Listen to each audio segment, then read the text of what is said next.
షాపులో అమ్మిన వస్తువు వెనక్కి తీసుకొనబడదు అని బోర్డు ఉన్నట్లయితే అది చట్టబద్ధంగా చెల్లుబాటు అవ్వదు. అంటే నో రిఫండ్ నో ఎక్స్చేంజ్ అని ఉన్నట్లయితే అది చట్టబద్ధంగా చెల్లుబాటు కాదు.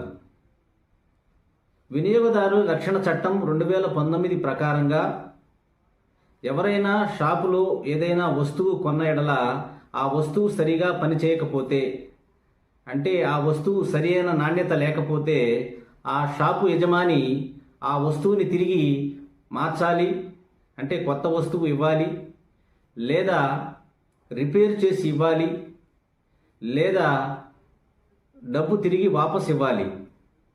మేము షాపులో బోర్డు పెట్టాము కదా అని చెప్పి డబ్బు ఇవ్వను లేదా వస్తువు ఇవ్వనని చెప్పి తిరస్కరించినా కూడా అతని మీద అన్ఫెయిర్ ట్రేడ్ ప్రాక్టీస్ కింద వినియోగదారుల కోర్టులో ఖచ్చితంగా అతని మీద కంప్లైంట్ అనేది చేయవచ్చు.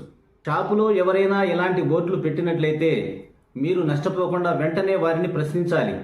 చట్టబద్ధంగా ఇలాంటి బోర్డులు పెట్టడం అనేది చట్టబద్ధంగా నేరమని చెప్పి మీరు ప్రశ్నించడం అనేది తెలుసుకోవాలి.